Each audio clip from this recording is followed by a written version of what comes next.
मेरे साथ उपस्थित हैं आचार्य श्री शोभन लाल उकेल जी।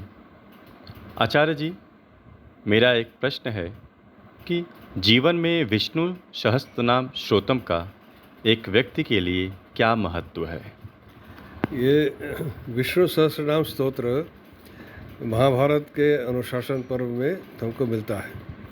यहाँ पर महाभारत में दो ऐसे महत्वपूर्ण जो बातें कही गई हैं, एक तो श्रीमद् भगवद गीता हमें प्राप्त होती है, दूसरा विष्णु सहस्त्रनाम स्तोत्र। इन दोनों जो व्याख्या जो उसमें महाभारत में विस्तार से हैं, भगवान गीता तो श्री कृष्ण का वचन है और इसको शंकराचार्य ने इसकी व्याख्या की है, भाष्य किया है। वैसे विष्णु सहस्त्रनाम स्तोत्र भीष्म ने युधिष्ठिर को सुनाया था। युधिष्ठिर ने भीष्म पितामह से प्रश्न किया था कि धर्म का क्या स्वरूप है, मतलब धर्म, श्रेष्ठ धर्म क्या है मनुष्य के लिए।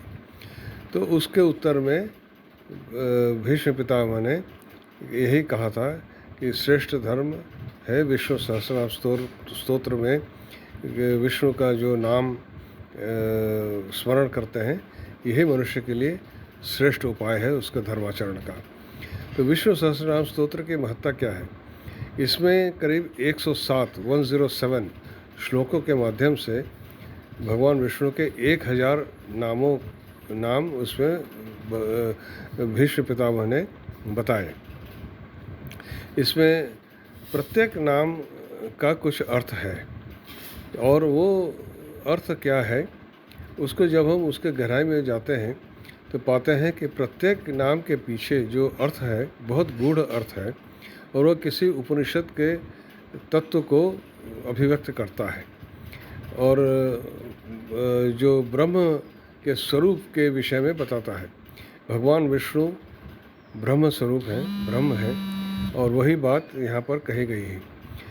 दूसरा यह तो, और उस विष्णु सहस्त्रनाम स्तोत्र को यदि कंठस्थ करके उनके नामों का नित्य पारायण किया जाए तो वह निश्चित रूप से अत्यंत लाभदायक होता है। चित्त को शुद्ध करने के लिए यह अत्यंत श्रेष्ठ उपाय है और इसके माध्यम से आप कभी भी, जब भी आप कोई भी कर्म कर रहे हैं, कोई भी काम कर रहे हैं, मन ही मन इस स्तोत्र को स्मरण करते रहिए, तो आपका भगवान में भी मन लगा है और काम भी कर रहे हैं। दोनों बातें एक साथ हो सकती हैं। और लेकिन साथ में ये भी है कि उस जो नामों को हम जब पढ़ते हैं, साथ साथ में नाम के अर्थ का भी चिंतन करना चाहिए, क्योंकि उसके अर्थ का चिंतन करने से ही वास्तविक अपने स्वरूप की उपलब्धि की ओर मनुष्य बढ़ता है। केवल नाम से ही नहीं होता, उसके अर्थ की भी उपलब्धि होनी चाहिए। अब तोते को भी राम राम सिखा दिया जाता है, परंतु क्या फ़ायदा, उसको तो राम नाम का अर्थ पता नहीं। पर मनुष्य को जब राम नाम करते हैं तब उसे उसके अर्थ का, उसका भाव को उसको पता होता है कि मैं राम नाम कर रहा हूँ तो क्यों कर रहा हूँ।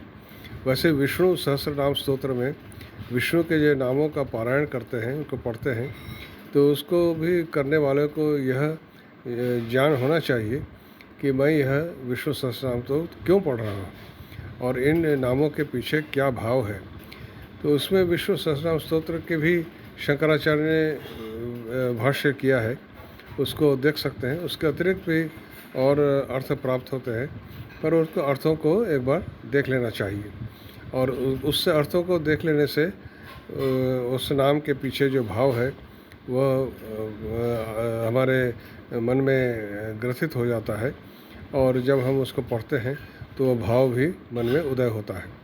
दूसरा, इसका एक और पक्ष भी है।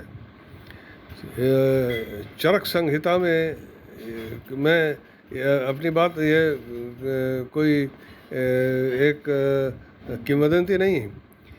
चरक संहिता में चरक जो इतने बड़े वैद्य हैं, उन्होंने अपनी पुस्तक में, अपने उसमें यह लिखा है कि विष्णु सहस्त्रनाम स्तोत्र का पारायण करने से, सुनने से सभी प्रकार के ज्वर दूर हो जाते हैं और इसके जो परिणाम वास्तव में आए हैं, मिलते हैं।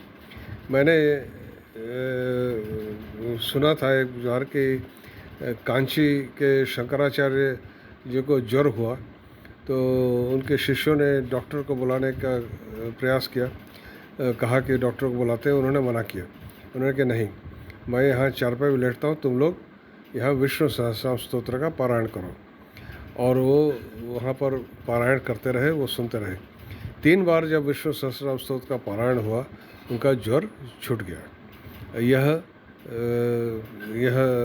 मुझे सुनने को मिला है उन्हीं के एक शिष्य के माध्यम से।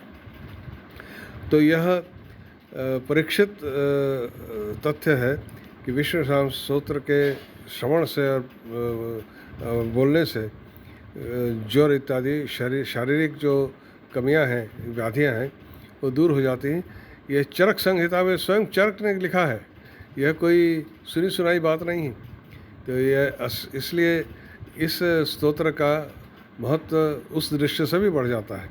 इसके आध्यात्मिक जो महत्ता है वह तो हमने अभी चर्चा की ही। उसका जो दूसरा पक्ष है, जो अपने शरीर से संबंधित है, उसमें भी श्री महावैद्य चरक ने लिखा है कि इसके पारायण से सभी प्रकार के ज्वर दूर हो जाते हैं। यह भी एक सत्य है। तो इसलिए विष्णु सहस्रनाम स्तोत्र का पारायण करिए। इससे आध्यात्मिक लौकिक दोनों कल्याण मनुष्य के होते हैं। ठीक। बहुत बहुत धन्यवाद आचार्य जी।